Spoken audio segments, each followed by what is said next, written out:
அனைவருக்கும் வணக்கம். சுப மாரிமுத்து திருப்பூரிலிருந்து இந்த பதிவு உங்களுக்காக. இந்த பதிவில் உங்களோட வாழ்க்கையில் ஒரு ஜாதகத்தை பார்த்து எவ்வளோ பெரிய கர்மா தோஷங்கள் இருந்தாலும் அந்த கர்மாவை நிவர்த்தி பண்ணுறதுக்காகத்தான் நம்ம மனித பிறவி எடுத்திருக்கோம்.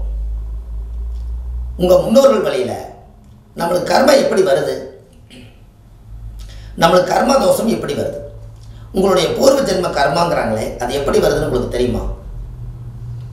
உங்கள் முன்னோர்கள் அந்த காலத்தில் நம்மளுக்கு ஏதாவது சொல்லிட்டு போனாங்களா? நம்ம முன்னோர்கள் ஏதாவது சொன்னதை ஏதாவது ரெக்கார்டாக வச்சுருக்காங்களா? இல்லை. ஓலைச்சுவடி, கல்வெட்டு, அதில் என்ன ரகசியம் கிடைச்சதோ அதை வச்சு இந்த பூலோகத்தில் வாழ்கிறோம். ஆனால் நீங்கள் உங்கள் ஜாதகத்தில் உங்களுக்கு பிறக்கும்போது அந்த 12 ராசி கட்டத்தில் 9 கிரகங்கள் இருக்கும். அந்த 9 கிரகம் கால சுழற்சியில் அந்த கிரகங்கள் எங்கே போய் உட்கார்ந்துருக்குதோ அங்கிருந்து தான் உங்களுடைய வாழ்க்கை ஆரம்பிக்குது. கண்டிப்பாக உண்மைதான். ஆனால் இது உங்கள் ஜாதகம் இல்லை, உங்கள் மூதாதையருடைய ஜாதகத்தை தான் நீங்கள் வச்சுருக்கீங்க. அது உங்கள் ஜாதகமாக்குறக்கே முன்னோர்களுடைய சொத்து தான் உங்கள் ஜாதகம். உங்களுக்கு ஏதாவது சின்ன சின்ன பிரச்சனைகள், மன உளைச்சல், நெருக்கடி, குழப்பம், கடன், திருமண தடை, இந்த மாதிரி வட்டி கட்ட முடியல, இப்படியெல்லாம் ஒரு கர்மா வழியில் இதெல்லாம் வந்துச்சுன்னா இதை கவலைப்பட்டு பிரயோஜனம் இல்லை. இந்த கர்மாவை தொலைக்கிறதுக்கு தான் நாம் கொஞ்சம் கொஞ்சம் பிறப்பு வாங்கியிருக்கோம். உங்கள் முன்னோர்கள் அந்த காலத்தில் நிறைய பாவங்களை தான் செஞ்சுருந்தா அந்த தோஷம்தான் இன்றைக்கி நம்மளை ரொம்ப கடுசாக்குது. அனைவருக்கும் வணக்கம். சுப மாரிமுத்து திருப்பூரிலிருந்து இந்த பதிவு உங்களுக்காக. நம்ம வாழ்க்கையில் ஒரு தாயுடைய கருவறையில் இருந்து 10 மாதம் வயிற்றுக்குள்ளே சுமந்து இந்த பூமிக்கு வெளித்தோற்றத்துக்கு இந்த உலகத்துக்கு வர்றோம். பிறப்பு என்னமோ ஒரு சம்பவமாக இருக்கலாம். ஆனால் நீங்கள் எதற்காக பிறந்தீங்கன்னு உங்களுக்கு தெரியுமா? உங்கள் மூதாதிகள் எல்லாம் யாருன்னு தெரியுமா? உங்கள் முன்னோர்கள் வழியில் நீங்கள் எதுக்காக இந்த உலகத்துக்கு பிறந்தீங்க? புண்ணியம் செய்வதற்கே புண்ணியம் செய்திருக்க வேண்டும். நம்ம நல்ல ஒரு சாரீரமான ஒரு உடம்பு, அதில் நம்ம சுவையான சாப்பாடு, அழகான வஸ்திரம், கால் பாதத்தில் ஆணி குத்தாத ஒரு பாத செருப்பு, கண்ணுக்கு வெளிச்சம் அதிகமாக போகாமல் இருக்க ஒரு கண்ணாடி, ஒரு தேஜஸ் அதிகமாக இருக்கிற மாதிரி ஒரு நடை உடை பாவனை, இது எல்லாம் ஒரு மனிதருக்கு கிடைச்சிட்டால் இதுவே சந்தோஷம் நம்ம நினச்சிட்டா இவ்வளோதான் வாழ்க்கையா? நம்மளுடைய கர்மா என்னன்னு நம்ம கண்டுபிடிக்கணும் அல்லவா? பாருங்கள், நம்ம தாத்தா அந்த காலத்தில் நம்மளுக்கு என்னெல்லாம் புண்ணியம் செஞ்சுருக்கிறாரோ அதெல்லாம் அந்த புண்ணியமெல்லாம் கண்டிப்பாக இந்த பிரபஞ்சத்தில் அவர் புண்ணியம் பண்ணியிருந்தா நம்ம ஜாதகத்தில் கண்டிப்பாக அந்த புண்ணியமான காலத்தில் நம்மளுக்கு ஒரு நல்ல காலம் வரும்போது தாத்தா செய்த புண்ணியம் நம்ம ஜாதகத்தில் வேலை செய்யும். அதே தாத்தா பாவம் ஏதாவது செஞ்சுருந்தாருன்னா அது கெட்ட நேரம் வரும்போது அந்த தாத்தா செஞ்ச பாவத்தை நீங்கள் அனுபவிச்சுட்டு இருப்பீங்க. இதுதான் கர்மா வழின்னு சொல்கிறாங்க. அப்பாவுடைய சொத்து பிள்ளைக்குத்தானா, அப்பாவுடைய பாவம் பிள்ளைக்குத்தானே. ஆனால் அப்பா நான் பாவம் செய்யலைன்னு சொன்னால் அவரை பெற்றவர் தாத்தா, அவர் செய்த பாவம் அவருடைய பிளட் வழியே இங்கே தானே வரும். அவருடைய தாத்தாவோட தாத்தா, அவரோட மூதாதிகள், அதாவது ஒரு 7 தலைமுறை ஒரு ஜென்மம் சொல்கிறோம். 21 தலைமுறையில இருந்து அப்படியே முன்னோர்கள் வாழ்ந்துட்டு ஒவ்வொருத்தரவா ஒரு இறக்குமதியை அந்த உலகத்துக்கு மனித பிறப்பை எடுத்துட்டோம். அப்போ முன்னோர்களுடைய கர்மாவை எல்லாம் ஒரு மனிதராக இருந்து நம்மளுடைய ஜீவனாக ஒரு 6 அறிவாக இருந்து எதெல்லாம் கெடுதலோ அதையெல்லாம் நம்ம கழிக்கணும் அப்படிங்கிறதுக்காகத்தான் நம்மளுடைய கர்மாவை சுத்தப்படுத்துறதுக்கு தான் இந்த மனித பிறவி நம்ம எடுத்திருக்கோம். இந்த மனித பிறவியில் உங்களுக்கு கோவில், தானம், தர்மம், புண்ணியம் இதெல்லாமே உங்கள் கண்ணுக்கு தெரியுதே. இதையெல்லாம் பார்த்து செஞ்சுதான் நம்மளுடைய ஜென்ரேஷனில் நம்ம கர்மா நம்மளோட போய் அடுத்த நம்மளுடைய சந்ததிகளுக்கு வராமல் இருப்பதற்காகத்தான் புண்ணியம் செய்வதற்கே புண்ணியம் செய்திருக்க வேண்டும். நீங்கள் செய்கிற புண்ணியம்தான் உங்கள் அடுத்த சந்ததிக்கு போய் சேர்த்த போகுது. அதில் ஒன்றும் மாற்றம் இல்லைங்களே. தர்மங்கள் செய்ய செய்ய கர்மங்கள் குறையுமா? தீர்வுன்னு எந்த பக்கலையுமே இல்லை. கொஞ்சம் குறைக்கல இந்த ஜென்மம் எடுத்ததுக்கு. ஏன்னா யூடியூப்பில் அவங்க கேட்குறதே என்னென்னா, கர்மா பற்றி கொஞ்சம் போடுங்க, உங்கள் வாழ்க்கையில் ஒரு மாற்றம் வரட்டும், எங்களுக்கு ஒரு நல்லது நினைக்கிட்டுன்னு ஒவ்வொருத்தரும் கேட்குறாங்க. கண்டிப்பாக அவங்களுக்காக நம்ம ஒரு மரியாதை கொடுத்து ஒரு ரெஸ்பான்ஸோடு நம்ம செய்யணும். அதனால தான் இந்த பதிவு உங்களுக்கு கொடுக்குறேன். நம்ம தாய் வழியில் வந்த கர்மா, தந்தை வழியில் வந்த கர்மா ரெண்டும் சேர்ந்து நாம் பிறப்பெடுத்த கர்மா, மொத்தம் 3 கர்மா சேர்ந்து தான் ஊழ்வினை தோஷமாக மாறுது. ஒரு ஜாதகத்தில் திதி, நட்சத்திரம், கரணம், கிழமை, யோகம் 5 அங்கங்கள் சேர்ந்தது பஞ்சாங்கம். இதெல்லாம் நாம் சிசரின் பண்ணி குழந்தை எடுத்து நம்ம இந்த திதி நட்சத்திரத்தை கேட்ச் பண்ண முடியாது. பிறப்பிலேயே எழுதப்பட்ட விதி தான். நாம் என்னமோ ஒரு கால்குலேஷன் போட்டு நாம் சரியாக எடுத்துட்டோம் அப்படிங்கிற மாதிரி நம்மளுக்கு ஒரு நம்பிக்கையாக ஒரு மன சந்தோஷம் நம்ம நினைக்கிறோம். ஆனால் அதையும் கடவுள் அந்த ஞானத்தை கொடுத்து நீ இந்த டயத்தில் எடுத்தாலும் நான் இப்படித்தான் உன் கர்மாக்குள்ளே வருவேன்னு சொல்லி அது அட்வான்ஸாக இருக்க. என்ன பண்ணினாலும் விதியை மாற்ற முடியாது உங்கள் வாழ்க்கையில். அதே போல் அது விதி தானே, இருந்துட்டு போகட்டும், விதி போல தான் நடக்குது, நம்ம எதுக்கு சாஸ்திரத்தை ரொம்ப கையாளணும்னு நீங்கள் நினைக்க வேண்டாம்.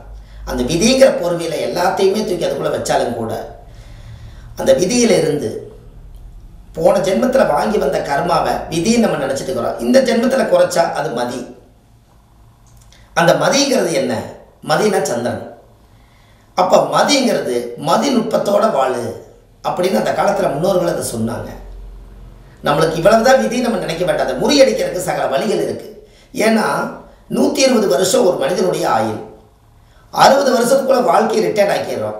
அப்போ 20 வயசில் இளமையும் 20லேருந்து 40 வயசுக்குள்ள ஒரு நடுத்தரமான வாழ்க்கையும் 40லேருந்து 60க்குள்ள முதுமையான வாழ்க்கைக்கே நம்ம போயிடுறோம். அப்போ எப்போத்தான் நம்ம வாழ்க்கையில் நல்லா இருப்போம் நீங்கள் நினச்சி பாருங்க. எப்போ வேணாலும் நம்ம நல்லா இருக்கலாங்கிறதுக்கு காலங்கள் பத்தாது. உடம்பு மெலிஞ்சிரும். அப்போ ஏதோ ஒரு வழியில் நம்ம நல்லா இருக்கிறன்னா நல்ல சாப்பாடு, நல்ல ட்ரெஸ்ஸு, நோய் இல்லாத வாழ்க்கை, கொஞ்சம் காசு இருந்தால் நிம்மதி இருந்தால் போதும். இதை நினச்சாலே இதுதான் நல்ல வாழ்க்கை. இது உங்களுக்கு அளவாக போக மீதி இருந்தால் இது தர்ம வழியில் கொண்டுட்டு போய் ஒரு கோவில் கட்டுறவங்களுக்கு, ஆலயத்தை உருவாக்கி ஒரு ஆன்மீக செயல்பாடு பண்ணுறவங்களுக்கு ஒரு நல்லது செய்யுங்க. உங்கள் கர்மா கழியும். வாயில்லாத புறா, பச்சி, பறவைகள் இருக்குது, அதுக்கு உணவு கொடுங்க, உங்கள் கர்மா போயிடும். கர்மா கண்டிப்பாக குறையும். ஒரு கால பைரவர் ஒரு நாய்க்குட்டி இருக்குது, அந்த நாய்க்குட்டி காலையில் உணவு வைங்க. உங்களுடைய ஜாதகத்தில் காக்கா குருவிகளுக்கெல்லாம் உணவு வைங்க, அதுக்கு தண்ணி வைங்க, உங்கள் கர்மா குறையும். பெற்ற தாய் தந்தையை முதல்ல அவங்களுக்கு நீங்கள் பக்கத்துலேயே உட்கார வச்சு சாப்பாடு உங்கள் காலத்தில் நீங்கள் சாப்பாடு போடுங்க. அது உள்ள கர்மா குறையும். நம்ம பெற்றவங்களை நம்ம சௌரியத்துக்காக நம்ம வாழ்கிறதுக்காக அவங்க வெளியே இருந்தாங்கன்னா அது கர்மா குறையாது. நம்ம வீட்டிலேயே இருந்து அவங்கள சாப்பிட வச்சு அவங்களோட ஆயுள் பூர்ண ஆயுளாக இருந்து நல்ல விதமாக அவங்க ஆத்மா சாந்தியானதை எடுத்து அடக்கம் பண்ணினா தான் நம்மளுக்கு கர்மா குறையும். உங்களுக்கு ஒன்று தெரியுமா? நான் அடிக்கடி ஒரு யூடியூப்பில் நிறைய சொல்லுவேன். லக்கணத்தில் மாந்தி இருந்தால் அது பிரேத சாபம். அது பிரேத சாபம் எப்படி வந்தது? லக்கணத்தில் யாராவது பாருங்கள் மாந்தி இருக்கான்னு பாருங்கள். லக்கணங்கிறது நம்மளுடைய முகம், அது மாந்திங்கிறது ஒரு இறப்பு. அது போய் லக்கணத்தில் உட்காந்துருச்சுன்னா முதல் முகத்தை தான் கெடுக்கும்.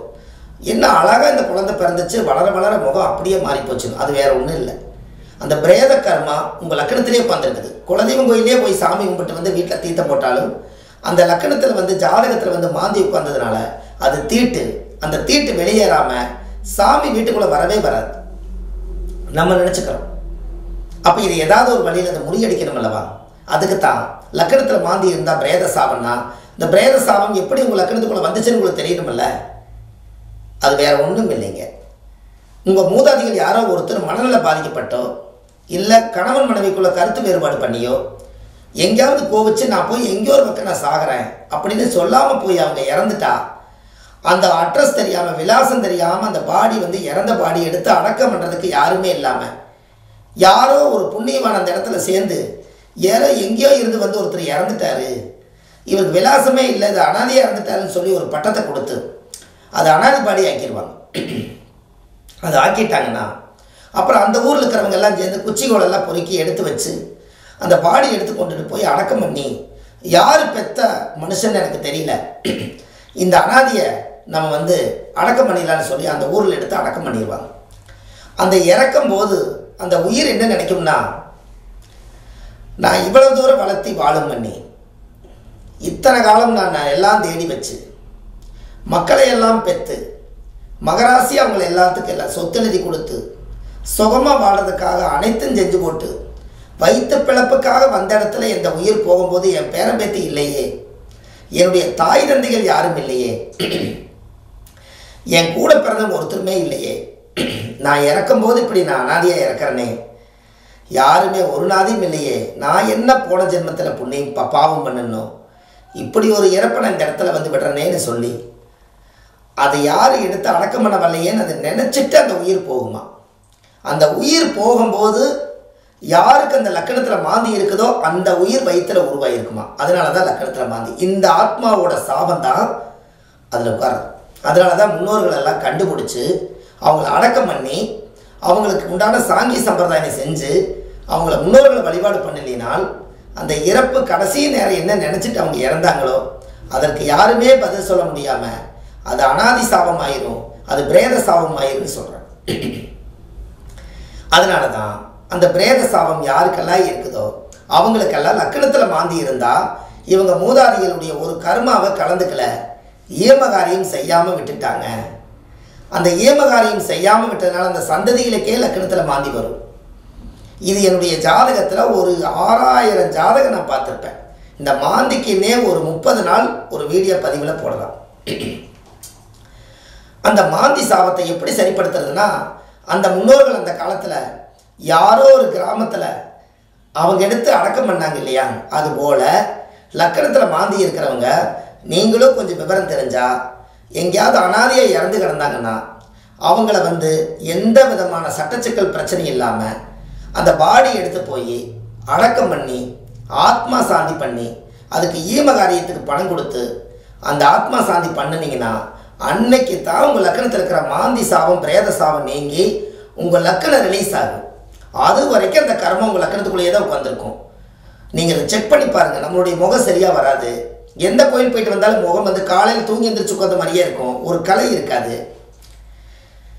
இதெல்லாம் வர்றதுக்கு அதான் காரணம். அப்போ இந்த மூதாதிகள் வந்து அப்படி இறப்புக்கு அப்போ உங்களுக்கு அந்த கர்மம் எங்கேருந்து வருது? அவர் இறந்துட்டாரு, யாரோ ஒருத்தர் எடுத்து அடக்கம் பண்ணிட்டாங்க, இறக்கும்போது வேற யாருமே இல்லையேன்னு சொல்லி இறந்துட்டாரு, செத்துட்டாரு. அதுக்கப்புறம் அதை எடுத்து அந்த தேதி நட்சத்திரம் என்ன கிழமை அடப்பானாரு, அடப்பில் இறந்தாரா, அடப்பில் இறக்கலையா, வீடு மூட வேண்டியது இருந்ததா, எத்தனை மாதம் அடப்பு இருந்தது, தீமை ஏன் போட முடியல, அப்போ இந்த ஒரு கருமத்தவே நீங்கள் விட்டுட்டீங்களே, ஒரு வம்சமே அழிஞ்சு போன மாதிரி ஆகிருதா, அதை எடுத்து செய்யறதுக்கு நாதி இல்லை. அப்போ என்ன ஆகுதுங்க, அங்கிருந்து அந்த பிரேத சாபகமாகப்பட்டது அந்த வம்சங்கள் வளர வளர வளர வளர இந்த கர்மாவும் வளர்ந்துக்கிட்டே வருது, இந்த கர்மா தோஷமும் வளர்ந்துக்கிட்டே வருது. அப்போ இது வளர வளர அடுத்த குழந்தைகளோட ஜாதகத்தில் பாருங்க, அவருக்கு லக்கணத்தில் மாந்தி, ஒன்றும் ராசியில் மாந்தி இல்லை லக்கணத்தில் மாந்தி, அப்படி இல்லைன்னா நவம்சத்தில் மாந்தி, இப்படி ஏதாவது அவங்க ஜாதக கடத்தில் லக்கணத்தை ஒட்டியே மாந்தி பிறக்குது. அப்போ கண்டிப்பாக அந்த காலத்தில் குளிகன்னு சொன்னாங்க. எப்படி குளிகன் அந்த காலத்தில் குளிகன் என்ன வீடு குட்டிச்சவர்னு சொல்லி வச்சாங்க. ரொம்ப காலம் அது புரியல அந்த வார்த்தை, இப்போ தான் புரியுது. குளிகன் என்ன வீடு குட்டிச்சவர்னா மாந்தி நிற்கிற வீடு குட்டிச்சவரா, அவர் எதையும் சாதிக்க முடியாமல் படாத பாடுபடுவார். ஆனால் அனாதிபாடி எடுத்து அடக்கம் பண்ணிட்டா அவர் தான் ராஜா. எனக்கு தெரிஞ்சு ஒரு 700-800 பேர் அனாதிபாடி எடுத்து அடக்கம் பண்ணியிருக்காங்க. எந்த பிரச்சனையும் இல்லாமல் சந்தோஷமாக ஆளாகுலமாக கொண்டு போய் பாடி எடுத்து அடக்கம் பண்ணியிருக்காங்க. அது இறைவன் அடியேன்னு சொன்னதுனால இறைவன் எனக்கு ஒரு புண்ணியத்தை சேர்த்துட்டோம், என் வம்சத்துக்கு சேர்த்துட்டோம். ஏன்னா அதை சொல்கிறதுக்கு அந்த அருகதை எனக்கு கொடுத்ததுனால. அப்படி ஒரு தோஷம் அந்த ஜாதகத்தில் இருக்குது. அதுக்கு ஒரே பரிகாரம், ஏதாவது நாய்க்கு வந்து நான்வெஜ் ஏதாவது பிரியாணியோ ஏதாவது ஒன்று வாங்கி அந்த பிரேதம் இறந்ததை அந்த கோழிக்கறி ஆட்டுக்கறி இதெல்லாம் வச்சு ஒரு பிரியாணியை செஞ்சு நாய்க்கு வைக்கிறதும் அனாதிபாடி எடுத்து அடக்கம் பண்ணுறதும் இதெல்லாம் செஞ்சால் அந்த லக்கணத்துக்கிற மாந்தி தோஷம் குறையும். உங்களுக்கு ஒன்று தெரியுமா, சூரியனுக்கு கோதுமை, சந்திரனுக்கு நெல் தானியத்தில், செவ்வாய்க்கு துவரம்பருப்பு, புதனுக்கு பாசிப்பயிறு, குருவுக்கு கொண்டக்கடலை, சுக்கிரனுக்கு மொச்சப்பயிறு, சனிக்கு எள்ளு, ராகுக்கு உளுந்து, கேது கொள்ளு தானியம் வச்சுருக்காங்களே. மாந்திக்கு ஒரு தானியம் வச்சுருக்காங்க, உங்களுக்கு தெரியுமா? மாந்திக்கு தானியம் வந்து வெண்கடுகு தான். இந்த வெண்கடுகு அது அவ்வளவு சீக்கிரமாக நசிஞ்சு போகாது. நாட்டு மருந்து கடையில் வாங்கிட்டு வாங்க, ஒன்றுக்கு ஒன்று ஒட்டாது பாருங்கள். இப்படி விட்டீங்கன்னா அந்த வெண்கடுகு 1 கிலோ வாங்கி நீங்கள் அதை நல்லா நசிச்சு அம்மியில் வச்சு நல்லா உடைச்சி அதுக்கப்புறம் ஊற வச்சு வெண்கடுகு சாதம் செஞ்சு நீங்கள் ஆத்தோரத்தில் போய் உட்காந்து, ஆண்டவனே முன்னோர்கள் யாராவது வந்து இந்த மாந்தி தோஷம் வந்ததுக்கு பிரேத சாபம் ஏதாவது இருந்தாலும் என்னை விட்டு இன்னையோட நிவர்த்தியாகி என் கர்மம் என்னை தொலைட்டுன்னு சொல்லி சனிக்கிழமைக்கு குளிய காலத்தில் போய் ஓடும் நதியில் கிழக்கு முகமாக உட்காந்து 21 தலைமுறையில் செத்ததுக்கு 21 உருண்டை பிடிச்சி தலைவாழையில வச்சு அதுக்கு தேங்காய் பழம், பத்தி சூடா, வெத்தலைப்பாக்கு, பூவெல்லாம் வச்சு பூஜை பண்ணி சாமி கும்பிட்டு ஒவ்வொரு உருண்டையும் எடுத்து தலையை சுற்றி ஓடும் நதியில் என்னுடைய முன்னோர்கள் செய்த பிரேத தோஷ நிவர்த்தி அப்படின்னு ஒன்றொன்னா நீங்கள் கரைச்சி தண்ணி பக்கத்தில் விடணும். அப்படி கரைச்சி விட்டுட்டு அனாதி பாடி எடுத்து அடக்கம் பண்ணிவிட்டு நாய்க்கு நான்வெஜ் எல்லாம் கொடுத்துட்டு அதுக்கப்புறம் நதியில் குளித்து அந்த துணிமணி எல்லாம் நதியிலேயே ஆற்று பக்கமே விட்டுட்டு சுத்தமாக குளிச்சுட்டு தானம் தர்மம் புண்ணியம் பண்ணிவிட்டு உங்கள் குலதெய்வ கோயிலில் போய் தேங்காய் பழம், பூ மாலை, கல்கண்டு வாங்கி அர்ச்சனை பண்ணி சாமி கும்பிட்டு உங்கள் ஜாதகத்தை புதுசாக மாற்றி எழுதி வச்சுக்கோங்க. அன்னையோடு நீங்கள் புது பிறவி எடுக்கிறீங்க, மாந்தி சாவை நீங்கிடும். உங்கள் வாழ்க்கையில் அத்தனை யோகத்தை அதுதான் லாக் பண்ணி வச்சுருக்குது.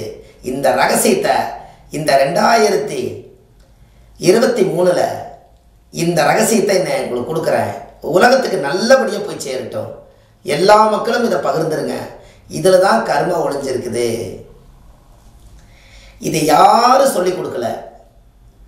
இறைவன் எனக்கு சொல்லிக் கொடுக்குறாரு, முன்னோர்கள் எனக்கு சொல்லிக் கொடுக்குறாங்க. என் ஞானத்தில் மனசுக்குள்ளேயே யாகம் பண்ணி இந்த உள்ளத்திலிருந்து நானாக யோசிச்சு பார்த்து இந்த கர்மா இப்படித்தான் செயல்படுதுன்னு சொல்லி என் முன்னோர்கள் கொஞ்சம் வழியை காமிச்சாங்க. நம்ம அறிவை கொண்டு இது உலகத்துக்கு நான் உங்களுக்கு கொடுக்குறேன். இதுதான் ரகசியம். இதை கெட்டியாக பிடிச்சிக்குங்க. எத்தனை கோடி மக்களுக்கு லக்கணத்தில் மாந்தி இருக்குது. இது சாதாரண விஷயமா நீங்கள் பாருங்கள். இது தெரிஞ்சால் நீங்கள் வாழ்க்கையில் நல்லா இருப்பீங்க. இது எப்போ தெரியும்? இது யார் சொல்லுவா? உலகத்துக்கு எப்படி கொண்டு போய் சேர்த்துறது? பாமர மக்களை பெரிய பெரிய மனிதர்கள் எல்லாம் எதையாவது ஒரு பணங்காசை வச்சு பொழைச்சிக்கிறேன்னு சொல்கிறாங்களே, பாமர மக்கள் லக்கணத்தில் மாந்தி இருந்தால் என்ன பண்ண முடியும்? முதல்ல இந்த அனாதி பாடி எடுத்து அடக்கம் பண்ணுறதுக்கு அவங்களால பணம் செலவு பண்ண முடியுமா சொல்லுங்கள்? உங்களுக்கு ஒரு தேங்காய் பழம் வாங்கி ஒரு ஏமகாரியத்துக்கு செய்யறதுக்கே வந்து அந்த நேர பதட்டத்தில் என்ன பண்ணுறதுன்னு தெரியாமல் ஆளுக்கு ஒரு பக்கம் காசை வாங்கி அந்த பாடி எடுத்து அடக்கம் பண்ணுற காலம் இன்றைக்கி இருக்குது. அப்படி இருக்கும்போது இது எப்படி சாத்தியம்? இதுதான் கர்மா. இதை பிடிங்க. உங்கள் வாழ்க்கையில் எந்த தோஷம் இருந்தாலும் முதல்ல அதை நிவர்த்தி பண்ணுங்க. சாதாரணமாக உங்களை ஒன்று கேட்குறேன், ஒருத்தர் இறந்துட்டாங்கன்னா 2 நாள் 3 நாளைக்கு மேலே உங்களால் வச்சிருக்க முடியுமா? அதுக்கே ஃப்ரீசர் பாக்ஸில் வச்சு அந்த அந்த அந்த பாடி கெட்ட வாடகை அடிக்காமல் 3 நாள் வச்சிருந்தாலே முடியாதப்பான்னு சொல்லி அன்னைக்கு அந்த கர்மா இருக்கிற இடத்துல எல்லாரும் சேர்ந்து எடுத்து அடக்கம் பண்ணிடுங்க. யாரும் மகன் மல்லினாலும் பேரம் மல்லினாலும் பேத்தி மல்லினாலும் 3 நாள் ஆயிடுச்சு எடுங்கப்பான்னு சொல்கிறாங்களே. நீங்கள் இத்தனை நாளாக மாந்தி சாபத்தை உங்கள் ஜாதகத்தில் வச்சுருக்கீங்களே, எப்படி வாழ்க்கையில் முன்னுக்கு வர முடியும் சொல்லுங்கள்?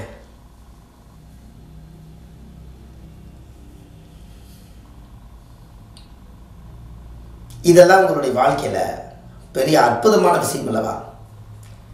பரம ரகசியம் அல்லவா?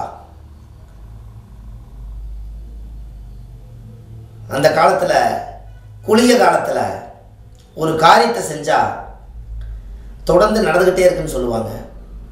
அப்போ குளிய காலம்னு ஒன்று இருக்குதுன்னு அந்த காலத்திலேயே முன்னோர்கள் பஞ்சாங்கத்தில் எழுதப்பட்டிருக்காங்களா இல்லையா?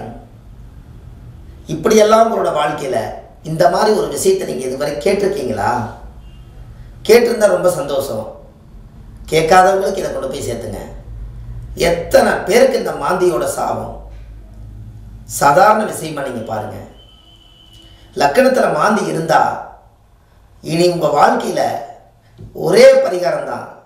நம்மளுடைய வம்சத்தில் யாரோ ஒருத்தர் இறந்ததுக்கு அனாதின்னு சொல்லி எடுத்து அடக்கம் பண்ணதுக்கு நீங்களும் அனாதின்னு ஒன்று எடுத்து அடக்கம் பண்ணால் அதற்குரிய பரிகாரம் இதற்குரிய பரிகாரம் ரெண்டும் ஒரே மாதிரி அந்த கர்ம விலகி அன்னையிலேருந்து உங்களுடைய வாழ்க்கை முன்னேற்றத்துக்கு வந்துடும். காசி போனதுக்கு சமம் இந்த மாந்தி பிரேத சாபத்தை நீங்கள் நிவர்த்தி பண்ண. உங்களுக்கு ஒன்று தெரியுமா? காசி அடிக்கடி நான் போயிட்டு வந்திருக்கேன். அரிச்சந்திரங்காட்டுக்கு போயிட்டு வந்திருக்கேன். அன்னைக்கு எரிய வச்ச நெருப்பில் தான் இன்றைக்கி அந்த பிரேதங்களுக்கெல்லாம் அந்த நெருப்பை எடுத்துகிட்டு வந்து அந்த நெருப்பில் ஒரு கற்பூரம் பொருத்தி வச்சு காற்று பண்ணி அதுக்கப்புறம் அந்த நெருப்புலேருந்து பற்ற வச்சு தான் ஒவ்வொரு பிரேதங்களும் ஆத்ம சாந்தி ஆகுது. இதை நான் கண்ணார போய் பார்த்துட்டு வந்தேன். அப்போது அது எரிக்கிறவங்களுக்கு என்னைக்காவது ஒரு நாள் நீங்கள் காசி போனீங்கன்னா அவங்களுக்கு ஒரு ட்ரெஸ்ஸு, அவங்களுக்கு ஏதாவது ஒரு பணம் கொடுத்துட்டு வாங்க. ஏன்னா அனாதிபாடியே கிடைக்கலனா அங்கே யார் இறந்து வந்தாலும் அதெல்லாம் யார் சொந்த வந்தனெல்லாம் அங்கே இருக்க மாட்டாங்க. ஒரு 10 நிமிஷத்துக்கு ஒருக்கா ஒன்று வந்துக்கிட்டே இருக்குது ஒரு பிரேதம். அதை எரிக்கிறாங்க பாருங்கள், அவங்களுக்கு தான் புண்ணியம். ஏன்னா கடைசியாக கொண்டு போய் நல்லபடியாக அந்த ஆத்மா உடலை அடக்கம் பண்ணி அதை எரித்து சாம்பலாக்கி அங்கே கடலில் விட்டுட்டு அவங்க இறைவனுக்கு அனுப்புகிறாங்க பாருங்கள், அவங்க தான் புண்ணியம் பண்ணவங்க. அவங்களுக்கு கொண்டு போய் ஒரு வஸ்திர தானம் வாங்கி கொடுத்து, அவங்களுக்கு ஏதாவது பொழப்புக்கு ஏதாவது சாப்பாடு தானம் கொடுத்து, அவங்களுக்கு ஏதாவது கொஞ்சம் பைசா கொடுத்துட்டு வாங்க. உங்களுக்கு எவ்வளோ பெரிய கர்மா போயிருந்தீங்களா, அவ்வளோ சீக்கிரம் அவங்க வாங்கவே மாட்டாங்க. அப்படி ஒரு சிறப்பு ஜாதகத்திலே இருக்குது. இப்படியெல்லாம் அந்த கர்மாவில் இருக்கான்னு பாருங்கள். மாந்தி சாபத்துக்கு இப்படித்தான் கர்மா வருதுங்கிறத நீங்கள் உறுதிப்படுத்துங்க. இது எத்தனையோ மக்களுக்கு கொண்டு போய் சேர்த்தீங்க. ஏன்னா கர்மா தோஷம் ஒரு மனிதனுடைய ஜாதகத்தில் கர்மா வழியில் என்னென்ன நடக்குதுன்னு தெரியல. அப்பா செய்கிறதெல்லாம் மகன் செய்வார்னு நீங்கள் சொல்கிறீங்களே, அப்பா செய்ததெல்லாம் கர்மாவாக இருந்தால் மகன் கர்மாவை தானே செய்வார். உங்களுக்கு ஒன்று தெரியுமா? ஒரு திருடர்கள் ஆகிறதுக்கு என்ன காரணம் உங்களுக்கு தெரியுமா? ஒருத்தன் திருடன் ஆகிறான், ஒரு சின்ன பையன் திருடன் ஆகிறான். அவனுக்கு யாராவது சொல்லி கொடுத்தாங்களா சொல்லுங்கள்? கிடையவே கிடையாது. அவங்க அப்பா ஊர் சாபத்தை வாங்கி ஊர் காசை வாங்கி தின்னு அவர் ஊரை ஏமாற்றியிருந்தா அவரோட பையன் திருடனாகி இன்னொருத்தரை ஏமாற்றுவார். இதுதான் கர்மா. இல்லை இவங்க அப்பா செய்யலை, இவங்க தாத்தா ஊரை ஏமாற்றியிருந்தா இவர் ஊரை ஏமாற்றிட்டு இருப்பார். அப்போ கர்மா இப்போ எப்படி ஜாயிண்ட் ஆகுதுன்னு உங்களுக்கு தெரியுதா? இதுதான் கர்மா. 30 ஆண்டு காலம் இந்த ஜோதிடத்துறையில் இருக்கேன். ஏப்ரல் மாதம் வந்தால் சரியாக 30 ஆண்டு காலம் பரிபூர்ணமாக இந்த ஜோதிட சர்வீஸ் பண்ணியிருக்கேன். ஒரு பாரம்பரிய திருவள்ளுவர் குல வம்சத்தில் பிறந்து சின்ன வயசில் 4 8 50 பைசா 1 ரூபா 5 ரூபா 10 ரூபாயிலிருந்து வளர்ந்து வந்து இன்னைக்கு வறுமை நிறம் சிவப்புங்கிற கோட்டையெல்லாம் தாண்டி வர்ற காலத்திலேயே, அந்த காலத்திலேயே இந்த ஜோதிடத்தை நான் கையாண்டு 13 வயசில் இந்த ஜோதிடத்துறையில் வரும்போதே இந்த மாந்திக்கு விடை கிடைக்காம இருந்தது. இப்போ தான் இந்த விடையை உங்களுக்கு கிடைக்குது. இவ்வளவு ஒரு அனுபவத்தோடு தான் நான் இந்த ஜோதிடத்தில் இந்த விஷயத்தை உங்களுக்கு நான் கொடுக்குறேன். இது இது ஏமாற்றமான விஷயம் இல்லை. உங்கள் வீட்டுக்குள்ளே இந்த கர்மா இருக்கு, இதை வெளியெடுத்து விடுங்க. அதுக்கு ஒரு நல்ல விஷயத்தை உங்களுக்கு சொல்கிறேன். நீங்கள் ஏதாவது ஒரு கோவிலில் போய் நீங்கள் ஏதாவது சாமி கும்பிட்டு நீங்கள் ஏதாவது கடவுளை வழிபாடு பண்ணுறதா இருந்தால் இந்த பிரேதமெல்லாம் அடக்கும் போது இந்த ஆத்மா சாந்தி பண்ணும்போது இந்த வார்த்தையோட சொல்லுங்கள், ஒரு மந்திரத்தை. இந்த வார்த்தையை எழுதி வச்சுக்கோங்க மறக்காமல். இது உங்களுக்கு பின்னாடி உங்கள் சந்ததி இருக்குது, ஒரு டைரியில் எழுதி வைங்க. ஒரு அடக்கம் பண்ணும்போது, ஒரு மாலை போடும்போது, ஒரு ஆத்மா சாந்தி பண்ணும்போது நீங்கள் ஒரு வேண்டுதல் வைங்க. என்ன நினச்சி வேண்டுறீங்கன்னா, முற்பிறவியில் செய்த பாவங்கள் எப்பிறவிக்கும் தொடராமல் இருக்க, இப்பிறவியிலேயே என் தந்தை வழியில் வந்த கர்மாவும் தாய் வழியில் வந்த கர்மாவும் நான் இந்த பூமிக்கு கொண்டு வந்த கர்மாவும் இன்றோடு நிவர்த்தியாகி என் வம்சம் விருத்தியாகும்னு சொல்லி ஒரு மாலை போடுங்க. ஒரு கோவில் போனாலும் சாமி கும்பிடுங்க. இறந்ததுலேருந்து பிறப்புலேருந்து இறப்பு வரைக்கும் இந்த மந்திரத்தை எழுதி வச்சுக்கோங்க. இதை நான் எல்லாத்துக்கும் உலகத்துக்கு கொடுத்துருக்கேன், நீங்களும் எழுதி வைங்க. இதில் எல்லாம் அடங்கிருச்சு. உங்கள் பூர்வ ஜென்ம கர்மாவே தொலைஞ்சிடும். எவ்வளோ பெரிய வேலையாக இருந்தாலும் அனாதிபாடி எடுத்து அடக்கம் பண்ணுங்க. கர்மா நிவர்த்தி ஆகிட்டா அங்கிருந்து புண்ணியம் பிறக்கும். அப்புறம் எப்படி கர்மா வரும்? நீங்கள் செய்ய வேண்டியதை செஞ்சாச்சுன்னா இது கர்மா வருது. இனிமேல் நீங்கள் எதாவது தெரிஞ்சு செஞ்சால் தான் அது கர்மா. அதனால தான் நான் சொன்னேன், தர்மங்கள் செய்ய செய்ய கர்மங்கள் குறையும். தீர்மானம் எந்த புக்கிலும் இல்லை, கண்டிப்பாக செய்யுங்க அப்படின்னு சொன்னது காரணம் தான். அப்போது அதுக்குத்தான் தானம் தர்மம். உங்களுக்கு ஒன்று தெரியுமா? கால் ஊனமாக இருக்குது, அவர் ரோட்டில் நொண்டி நொண்டி நடந்துட்டு போகிறாரே, அவரை பார்த்தா உங்களுக்கு கால் ஊனமாக தெரியும் போது நீங்கள் என்ன நினைப்பீங்கன்னா, அவர் என்ன பாவம் செஞ்சாரோ அவருக்கு ஆண்டவன் இப்படி படைச்சிக்கிறான்னு தான் நீங்கள் நினைப்பீங்க. அப்படி இல்லை. அந்த கால் நொண்டி நொண்டி அவர் நடக்கிறது உலகத்துக்கு ஒரு எடுத்துக்காட்டு. அவரை போல் நாம் இல்லை, நம்ம கால் 2 கால் நல்லா இருக்குது, அவரை விட ஆண்டவன் நம்மளே நல்லா படைச்சிக்கிறானேன்னு சொல்கிறதுக்கு எடுத்துக்காட்டுக்காகத்தான் இவங்களை வச்சுருக்காங்க.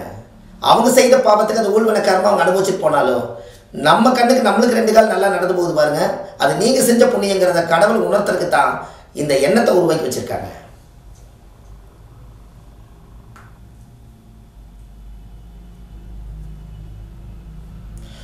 எந்த இடத்துல போனீங்கன்னாலும் ஒரு தாலி இல்லாமல் ஒரு வெள்ளை புடவை கட்டிட்டு அவங்க போனாங்கன்னா ஒரு சுமங்கலி பார்க்கும்போது என்ன நினைப்பாங்க? அவங்கள விட எனக்கு மங்கலியம் இருக்குது, ஆண்டவன் எனக்கு புருஷனை வச்சு காப்பாற்றி எனக்கு மங்கலியத்தை கொடுத்துருக்கிறாரு, அந்த நிலைமை எனக்கு இல்லையே நீங்கள் நினைக்கிறக்காகத்தான் அந்த அம்மா அந்த வழியில் போகும்போது உங்களுக்கு கணக்கு தெரியுது. அவங்க வாழ்க்கை இழந்ததுக்கு அவங்க ஊழ்வினை கர்மா, அதை விட்டுருங்க. நீங்கள் சுமங்கலியாக இருக்கீங்க பாருங்க, நீங்கள் செய்த புண்ணியம் தான் அது. அந்த புண்ணியத்தை காப்பாற்றுறதுக்கு கர்மாவுக்குள்ளே போகாதீங்க, பாவங்கள் செய்யாதீங்க, அவ்வளோதான். இதை கர்மாவிலேருந்து புண்ணியத்தை தேடுற வழி வேற ஏதாவது இருந்தால் சொல்லுங்கள், நாமளும் கேட்டுக்குவோம்.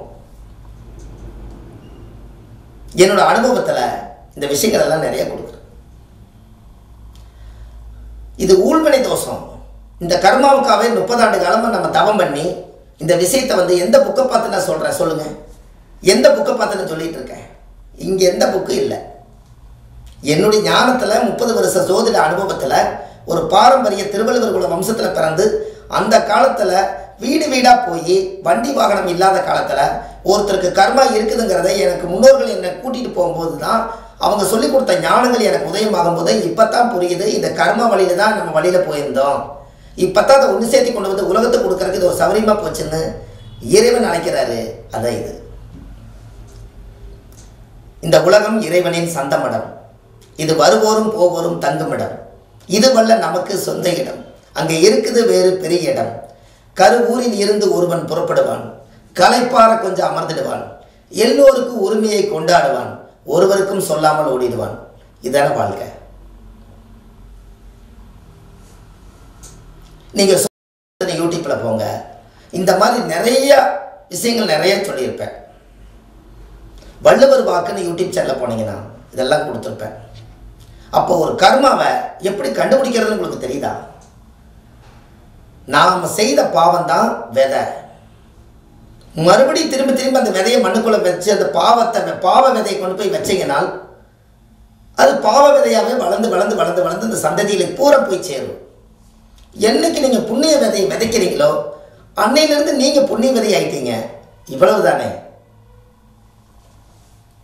காலையில் எந்திரிச்சு உங்களை பத்தி நினைங்க. எப்போ இன்னொருத்தர் நினைக்கிறீங்களோ அன்னைக்கே பிரச்சனை ஸ்டார்ட் ஆயிடும். ஏன்னா அவர் கர்மா நம்ம மைண்டுக்குள்ள வந்துடும்ல. ஏன்னா எதுன்னு தெரியாது, அவர் எங்கேயோ இருக்கிறாரு, அவரை பற்றி நீங்கள் நினைக்கும் போது அவர் கர்மா நம்ம உடம்புல வந்துடும்ல. எண்ணத்துக்கு ரொம்ப பவர் ஜாஸ்தி. மிருகத்தை விட வேகம் அதிகமாக மனசுக்கு தான் ரொம்ப ஜாஸ்தி. உங்கள் வீட்டிலிருந்து உங்களுடைய பிறந்த ஊரை நினைங்க, ஒரு செகண்டு திருப்பி மறுபடியும் அந்த இடத்துக்கு விட்டுருங்க. அப்போ உங்களோட பிறந்த ஊருக்கு ஒரு நிமிஷத்துக்குள்ள உங்கள் ஊருடைய அடையாளம் தெரிஞ்சுட்டு உங்கள் உடம்பு அங்கே தான் உட்காந்துருக்குது. உங்கள் ஊருக்கு போயிட்டு வந்துருச்சு இல்லையா உங்கள் மனசு. இது மிருகம் அவ்வளோ வேகமாக போகுமா?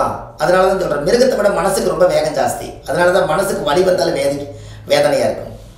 உங்களுடைய வேதனையும் சோதனையும் இனியெல்லாம் விட்டு சாதனையில் நீங்கள் படையெடுத்தால் இந்த உலகமும் நல்லா இருக்கும், மக்களும் நல்லா இருப்பாங்க, எல்லா மக்களும் இன்புற்று வாழணும். 30 ஆண்டுக்கு முன்னாடி மகரிஷி ஐயா, வாழ்க வளரும் மகரிஷி ஐயா என்னை தொட்டு ஆசீர்வாதம் பண்ணார். அன்னையிலேருந்து நாங்கள் இந்த ஞானத்தில் இன்னமும் சித்தியாயிருக்கோம். ஆலியாரில் மகரிஷி ஐயா என்னை தொட்டு ஆசீர்வாதம் பண்ணார். வாழ்க வளமுடல. அதெல்லாம் அவங்க பெரிய பெரிய மகான்கள் நம்மளை தொட்டால் நம்ம உடம்புல இருக்கிற கர்மம் ஏதோ வெளியே போகும்னு என்னமோ அது எனக்கு கிடைச்ச வரம். இன்னைக்கு நம்ம வாழ்க வளரும் மகரிஷி ஐயா அவரை நினச்சி நான் வழிபாடு பண்ணுறேன், அருக்கா போடுறேன். இன்னமும் நம்மளுடைய பேசுகிற அளவுக்கு நான் பேசுகிறேன், இந்த உலகத்துக்கு நல்லது சொல்கிறேன். இந்த கர்மாவெல்லாம் இப்படித்தான் வருதுங்கிறத கொஞ்சம் அந்த யூடியூப்பில் எதுக்காக நான் கொடுத்தேன்னா, இது எல்லாம் கொஞ்சம் உங்களுக்கு எவ்வளோ வேகம் இருந்தாலும் உங்களுக்கு நிறைய வேலைகள் இருந்தாலும் கொஞ்சம் டைம் எடுத்து இந்த மாதிரி விஷயத்தெல்லாம் நீங்கள் கொஞ்சம் கேட்ச் பண்ணி வருங்கால சந்ததிகளுக்கு ஒரு வழிகாட்டியாக நீங்கள் இருந்து நல்லா இருக்கணுங்கிறதுக்காகத்தான் இந்த பதிவை உங்களுக்கு அற்புதமாக உங்களுக்கு நான் சொல்லியிருக்கேன்.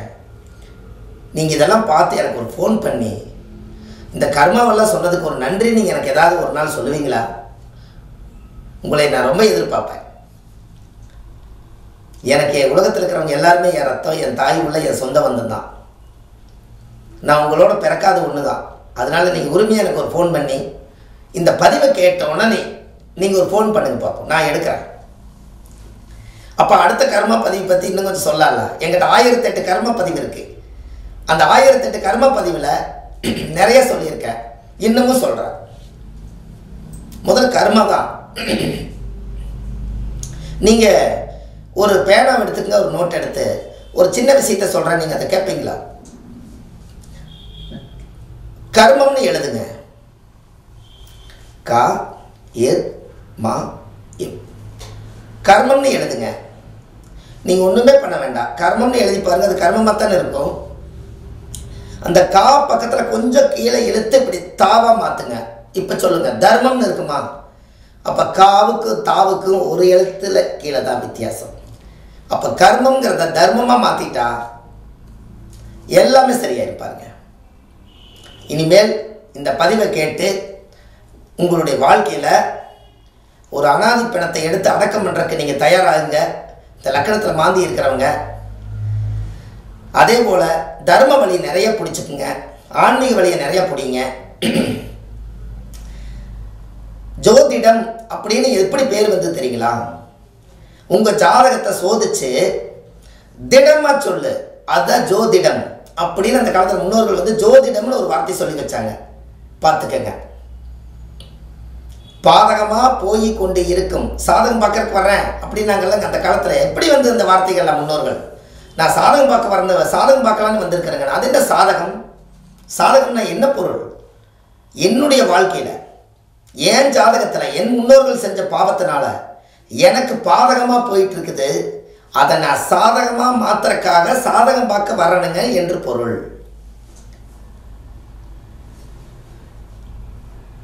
என்னோட ஆபீஸ் நேமே பாருங்க, விஞ்ஞான ஜோதிட ஆலோசனை மையம் அப்படின்னு வச்சு 20 வருஷம் ஆச்சு. ஏன்னா ஜோதிடம்ங்கிறது விஞ்ஞானம், ஆலோசனை என்பது நம்ம கையில் இருக்கு, மையம்ங்கிறது ஒரு இடத்துல வச்சிருக்கோம். ஜோதிடம்ங்கிறது இந்த உலகத்துக்கு கொடுத்த வரப்பிரசாதம். அதனால விஞ்ஞான ஜோதிட ஆலோசனை மையம். எந்த பேரும் மாற்றலைங்க, 20 வருஷமா அப்படியே இருக்கு. சயின்டிஃபிக் அஸ்ட்ராலஜி கன்சல்டிங் சென்டர்னு போடுங்க, யூடியூப்ல வரும். நிறைய ஜோதிட மாநாட்டுகளுக்கு அன்னதானம் பண்ணியிருக்கேன். இது எனக்கு தெரிஞ்ச ஒரு 15 மாநாட்டுக்கு அன்னதானம் பண்ணியிருக்கேன். நிறைய ஜோதிடர்கள் வந்து மாநாடு நடத்துகிறேங்க, அன்னதானம் பண்ணி கொடுங்கன்னு சொல்லுவாங்க. எல்லா செலவும் அன்னதானம் பண்ணிடுவேன். காரணம் என்ன தெரியுங்களா? புண்ணியம் செய்வதற்கே புண்ணியம் செய்திருக்க வேண்டும்னு ஒரு மந்திரம் நானே சொல்லிட்டு நான் செய்யாமல் இருக்கக்கூடாதல்லவா. அதனால புண்ணியம் பண்ணி வச்சா அடுத்த சந்ததிகள் அவங்களுக்கு கொடுக்கணுங்கிற எண்ணம் இருக்கும், வேற ஒன்றும் இல்லை. நம்மளே சாப்பிட்டு நாமளே நம்மளே வாழ்ந்து முடிக்கக்கூடாதுங்கிறதுக்காக நம்ம 4 பேர்த்துக்கு கொடுத்தால் என்னுடைய சந்ததிகளும் கொடுக்க பிறப்பாங்கல்லவா. அதனால் நம்ம கொடுக்கலைன்னா அடுத்த சந்ததி கொடுக்காது. அதனால் பசியார ஏதாவது சாப்பாடு கொடுத்தா அதுவும் ஒரு வயிறு பசியாற்றும் போது ஒரு புண்ணியம் ஒரு பாயிண்ட் வந்து சேருமில்ல. அதனால் மாநாட்டுகளுக்கு அன்னதானம் நிறைய கொடுப்பேங்க. அதே போல் எனக்கு தெரிஞ்சு ஒரு 150 கோயில் 170 கோயிலுக்கு நிறைய பொருள்கள் வாங்கி கொடுத்துருக்கேன், சேவைகள் நிறைய பண்ணியிருக்கேன். அனாதை குழந்தைகளுக்கு நான் வீட்டிலையே கூட்டிகிட்டு வந்து 300 குழந்தை 400 குழந்தைகளை கூட்டிகிட்டு வந்து வீட்டில் வச்சு அவங்களுக்கு சாப்பாடு கொடுத்து அவங்களுக்கெல்லாம் முடியெல்லாம் வெட்டி விட்டு அவங்களுக்கு அழுக்கெல்லாம் சுத்தப்படுத்தி அவங்களுக்கு நல்ல ட்ரெஸ்ஸு வாங்கி கொடுத்து அவங்களுக்கு நல்ல உணவு கொடுத்து கொண்டுட்டு போய் ஆசிரமத்தில் விட்டுருவேன். அனாதைப்பாடி ஏதாவது கிடைச்சதுன்னா இப்படி வந்து அடக்கம் பண்ணுறதுக்கு பணம் இல்லைன்னு சொன்னாங்கன்னா நான் உங்களுக்கு அந்த அனாதையாக இருக்கிறவங்களுக்கு இந்த ஈம காரியத்துக்கு இந்த பணத்தை வச்சு நீங்கள் இதை செஞ்சுக்குங்க, அந்த ஆத்மா சாந்தியாகி ஒரு வாழ்த்து கிடைக்கட்டும்னு கொடுப்பேன்.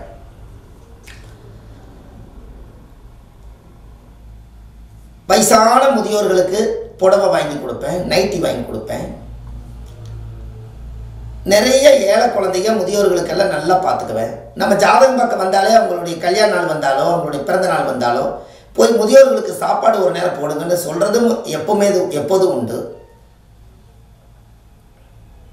எனக்கு விவரம் தெரிஞ்ச காலத்துலேருந்து தர்ம வழியில் நிறைய போயிருக்கோம். இது எல்லாமே நான் யூடியூப்லேயே கொடுத்துருக்குறேங்க, நீங்கள் அதெல்லாம் கொஞ்சம் பாருங்கள். ஏன்னா தெரியாதவங்களுக்கு கூட இனிமேல் அவங்க செய்வாங்க இல்லையா. இதெல்லாம் நான் நிறைய இப்படியெல்லாம் பண்ணியிருக்கேன். எதற்காகன்னு கேட்டிங்கன்னா இன்னொரு 10 வருஷம் போயிட்டா காலத்தை யாரும் வெல்ல முடியாது.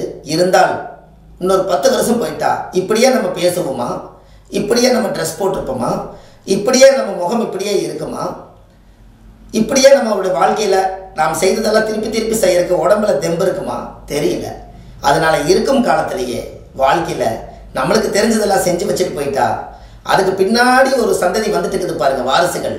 அவங்க செய்யிட்டு நம்ம உட்காந்து வேடிக்கை பார்ப்போம். அதற்காக 40-42 வயசுக்குள்ள 13 வயசுல இந்த தொழிலை ஆரம்பித்து 42 வயசுக்குள்ள எனக்கு தெரிஞ்சு தமிழ்நாட்டுக்குள்ள ஒரு புண்ணியங்கள் கொஞ்சம் செஞ்சுருக்கேன்.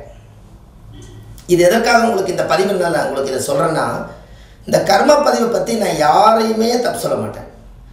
என்னுடைய அறிவை கொண்டு கண்டுபிடிச்ச விஷயத்தை உங்களுக்கு கொடுத்துட்டு போகிறேன். உங்களுக்கு தெரிஞ்சதுக்கப்புறம் அடுத்த சந்ததிகள் இதை விட உங்களுக்கு யாரோ ஒருத்தர் சொல்லிக் கொடுக்கட்டும். அதற்காக இதை நான் சொல்லாமல் விட்டால் இது உங்களுக்கு தெரியுமா? ஏமாந்து நான் சொல்லாமல் விட்டுறேன். டைம் வேஸ்ட் பண்ண மாதிரி வேண்டான்ட்டு சொல்லாமே விட்டுறேன். 1 மணி நேரம் நான் இந்த பதிவில் கட் பண்ணாமல் அப்படியே பேசுகிறேன். இந்த 1 மணி நேரம் கேட்குறவங்களுக்கு புண்ணியம் தானே. ஆனால் எத்தனையோ 1 மணி நேரம் நம்ம ஒரு படத்துக்கு போகிறோம், 2 மணி நேரம் அதுக்காக வெயிட் பண்ணி உட்காந்துருக்கோம். நம்ம ஒரு ஆஸ்பத்திரியில் கொண்டு போய் உள்ள ஒருத்தர் அட்மிட் பண்ணிவிட்டு அதுக்காக 6 மணி நேரம் ஆகுங்கிறாங்க, 6 மணி நேரம் வெயிட் பண்ணி உட்காந்துருக்கோம். இதெல்லாம் வராதுக்கு முன்னாடியே நாம் இதை 1 மணி நேரம் இந்த பதிவை கேட்டு இந்த உலகத்துக்கு நல்ல விஷயத்தை உலகத்துக்கு கொண்டு போய்க்கலாமே. இதெல்லாமே கர்ம பதிவு தானே. அதனால தான் பெரிய பணத்துக்கு நம்ம ஆசைப்பட்டு நம்ம உழைக்கிற பணத்தை கைவிட்ட வேண்டாம், பெருசாக திட்டம் போட வேண்டாம். அந்த காலத்தில் முன்னோர்கள் சொல்லிக்கிறாங்க, கடல் வத்தி கருவாடு திங்கலாம் என்ற கொக்கு உடல் வத்தி சேர்த்து தான் கொக்கு. கடல் எப்போ வத்துறது, கருவாடு அள்ளி எப்போ கொக்கு திங்கிறதுன்னு. அதுக்குள்ளே இருக்கிற கொக்குக்கு வயிறு இவ்வளோ பெருசு தான். இதுக்கு எதுக்கு கடல் இருக்கிற மீனெல்லாம்? நமக்கு வயிற்றுக்களவாக இருந்தால் போதுமே. அதனால் உங்களுக்கு நிறையா இந்த மாதிரி ஒரு விஷயங்கள் எல்லாம் பகிர்ந்துருப்பேன்னு நினைக்கிறேன். இந்த பதிவு உலகத்துக்கு கொஞ்சம் நல்லா ரீச் ஆகுன்னு நினைக்கிறேன். ரொம்ப சந்தோஷம். இது உலகத்துக்கு நல்லபடியாக போகட்டும். நிறையா சினி ஃபீல்டில் இருக்கிறவங்கெல்லாம் நம்மக்கிட்ட ஜாதகம் பார்க்குறாங்க, ஆன்லைன்லேயே ஜாதகம் பார்க்குறாங்க, நேர்லேயும் வர்றாங்க. பெரிய பெரிய மகான்களுக்கெல்லாம் நான் ஜோதிடம் பார்த்துருக்கேன். நிறையா கும்பாபிஷேகத்துகளுக்கு போய் பிரசனம் பார்த்துருக்கேன். கோவில் கட்டுறதுக்கு நிறைய ஜோதிட பிரசனங்கள் நிறையா பார்த்துருக்கேன். ஒரு கோவிலை உருவாக்குறதுக்கு முன்னாடி அந்த மண்ணுக்கு பூஜை பண்ணுறதை விட மண்ணுக்குள்ள இருக்கிற சக்தி என்னங்கிறத கண்டுபிடிச்சிருக்கோம். பூமி பூஜை போடுறதுக்கு முன்னாடி பூமிக்குள்ளே என்ன பிரேதம் இருக்குது அப்படிங்கிறதெல்லாம் பிரசனத்தில் கண்டுபிடிச்சிருக்கோம். நிறையா விநாயகர் கோயில் நிறைய கட்டி கொடுக்குறதுக்கு பிரசனம் பார்த்துருக்கோம். கோவிலுக்கு இடத்துக்கு பூமியிலே போய் உட்காந்து பிரசனம் பார்த்துருக்கோம். இப்படி எல்லா விஷயங்கள் நிறையா உலகத்துக்கு கொடுத்துருக்கோம். இதெல்லாம் ஜோதிடத்தில் இருந்து வந்த வழிகளிலிருந்து வெளியில் தான். அதனால் உங்களுக்கு இந்த பதிவை கர்மாதோஷம் நீங்கள் ஒன்று ஆரம்பித்ததுனால உங்களுக்கு இந்த விஷயம் கிடச்சிது. அப்போ நம்ம தாத்தா வழியில் முப்பாட்டன் வழியில் இருக்கக்கூடியது எல்லாம் இந்த ஒரு விஷயத்தை சொல்லிவிட்டு இதை நான் முடிச்சிடறேன். இன்னும் ஒரு விஷயம் இருக்குது, முக்கியமான விஷயம். அதை கேட்டுட்டு நீங்கள் இந்த செல்ஃபோனில் நீங்கள் பார்த்துட்டு இருக்கிறத விட்டுட்டு நீங்கள் உங்கள் வேலையை கவனிக்கலாம். ஏன்னா நீங்கள் பார்க்க சொன்ன மாதிரி இருக்குது இல்லையா? இவ்வளவும் நான் சொல்லிட்டேனே. இன்னும் ஒரே ஒரு விஷயம் மட்டும் நீங்கள் பண்ணுங்கள். ஒரு 100 ரூபாய்க்கு மட்டும் ஒரு டைரி வாங்கிட்டு வாங்க மறக்காமல். அந்த டைரியில் வாழ்நாள் சரித்திரம்னு ஒரு தலைப்பு கொடுத்துருங்க. வாழ்நாள் சரித்திரம் அப்படின்னா நீங்கள் வாழ்கிற நாள் ஒரு சரித்திரமாக இருக்கணும்னு வாழ்நாள் சரித்திரம்னு ஒன்று எழுதிருங்க. முதல் வேலையாக உங்கள் தாத்தாவோட பேரை கண்டுபிடிச்சி அதில் எழுதுங்க. யாராவது தெரியலினாலும் மூதாதிகளை கேட்டு தாத்தாவோட பேரை கேட்டு எழுதிருங்க. உங்களுடைய பாட்டி பேரை எழுதிருங்க. உங்கள் அப்பா அம்மா தான் உங்களை பெற்றாங்க, அவங்க பேரை எழுதுங்க. அவங்களோட வயசு எழுதுங்க. அவங்க எந்த ஊரில் வேலை செஞ்சாங்க, எப்படி பொழைச்சாங்க, நம்மளுக்கு எப்படி ஜீவனத்துக்கு வழி கொடுத்தாங்கன்னு எல்லாமே எழுதுங்க. உங்களுடைய குலதெய்வத்தை கண்டிப்பாக முதல்ல எழுதி வைங்க. எந்த ஊரில் எத்தனை கிலோமீட்டர் தூரத்தில் என்ன சாமி, அந்த சாமிக்கு என்ன பூஜை முறைகள், அதை யார் வழிபட்டாங்க, இப்போ அந்த கோவில் எங்கே இருக்குதுன்னு உங்கள் டைரியில் எழுதி வைங்க. இது எல்லாம் எழுதி வச்சுட்டு நீங்கள் வாழ்ந்துட்டு இருக்கிற சரித்திரத்தை எழுதி அந்த டைரி நீங்கள் ஒரு பொக்கிஷமாக வைங்க. நீங்கள் வாழ வரைக்கும் வாழ்ந்து முடிச்சுட்டு நீங்கள் போனதுக்கப்புறம் ஒரு 3 தலைமுறை தாண்டிட்டா குலதெய்வம் தெரியலின்ட்டு இங்கே வர்றாங்க பார்த்தீங்களா? இந்த டைரி இருந்துச்சுன்னா எங்கள் தாத்தா அந்த காலத்தில் எழுதி வச்சுக்கிறாரு. 3 தலைமுறையிலே எழுதுனவரே தாத்தாவாக மாறிடுவார். எங்கள் தாத்தா குலதெய்வம் இந்த ஊரில் இருக்குதுன்னு எழுதி வச்சுக்கிறாரு. எங்கள் தாத்தாவோட பேர் இதுதான், எங்கள் பாட்டி பேர் இதுதான், எங்கள் அப்பா இப்படித்தான் வாழ்ந்து என்னை காப்பாற்றினாரு எங்கள் தாத்தா அப்படின்னு அந்த குழந்தை தென்த்தாக சொல்லும். அதுக்கு நீங்கள் ஒரே ஒரு ரெக்கார்டு என்ன தெரியுங்களா? ஒரு டைரி எழுதி வாழ்நாள் சரித்திரம்னு சொல்லி எழுதுங்க. இது உங்களுக்கு 3 தலைமுறை இல்லைங்க, 21 தலைமுறைக்கு அந்த டைரி அது அப்படியே செல்லும். நீங்கள் என்ன பண்ணியிருந்தாலும் அந்த டைரியில் பதிவு பண்ணிடுங்க. அதுதான் அடுத்த சந்ததிகள் எடுத்து பார்க்கும்போது, ஓ இப்படியெல்லாம் வாழ்ந்தாங்களா, எங்கள் அப்பா எங்கள் தாத்தா இப்படி ஒரு கோயில் கட்டி வச்சாரா, இந்த சிலையை எங்கள் தாத்தா தான் வச்சுன்னு சொல்லியிருக்கிறாரு, இந்த பூஜை முறைகளில் எங்கள் பூசாரி எங்கள் தாத்தா பண்ணிக்கிறாரு, பா எனக்கு சாத்தியமே இல்லை, ரொம்ப சந்தோஷமாக இருக்குது, ஐயோ எங்கள் தாத்தா அப்போ எவ்வளோ கஷ்டப்பட்டுருப்பாரு, இதை உருவாக்குறதுக்கு எவ்வளவு டைம் எடுத்திருப்பாங்க, நாம் விடக்கூடாதுன்னு சொல்லி அழகாக போய் அந்த கோவிலை எங்கள் தாத்தாவுடைய கல்வெட்டை இந்த குழந்தை அடித்து வைக்கும், இது எங்கள் தாத்தா கட்டின கோயிலுன்னு, எங்கள் தாத்தா ஆன்மீகத்தை வளர்த்திட்டு போயிருக்காரு, நான் விட மாட்டேன், என் ரத்தம் அது அப்படி. இதுக்காக உங்களுக்கு இந்த விஷயத்த சொன்னேன். ஒரு டைரியில் ஒரு 100 ரூபாய் செலவு பண்ணுங்களேன், அது போதும். இதெல்லாம் உங்களுடைய வாழ்க்கையில் அதிகாலை நேரத்தில் இன்றைக்கி ஒரு கோவில் கும்பாபிஷேகம் 9 மணிக்கு தீர்த்து ஊற்ற போகிறாங்க. இந்த பதிவை நான் இன்றைக்கி நான் உங்களுக்கு கொடுக்குறேன். எல்லாரும் வாழ்வது ஒரு முறை, வாழ்த்தட்டும் தலைமுறை. சுப மாரிமுத்து வள்ளுவர் வாக்கு யூடியூப் சேனலை மறந்துடாதீங்க. ஒரே ஒரு சப்ஸ்கிரைப் பண்ணிக்கிங்க. ஒரு நேரம் நீங்கள் பார்க்குறக்கு வரலைன்னா கூட உங்களுக்கு ஒரு நோட்டிஃபிகேஷன் வருமல்லவா, அதை வச்சும் கூட ஃப்ரீயாக இருக்கும்போது இந்த வீடியோவை ஓப்பன் பண்ணி பாருங்கள். நிறைய பேர்த்துக்கு நல்ல விஷயத்தை உலகத்துக்கு கொண்டு போய் சேர்த்துங்க. உங்களுக்கு ஒரு புண்ணியமாக போகட்டும், உங்களுக்கு புண்ணியம் கண்டிப்பாக கிடைக்கும் என்று சொல்லி அடுத்த பதிவில் உங்களை சந்திக்கிறேன். நன்றி, வணக்கம்.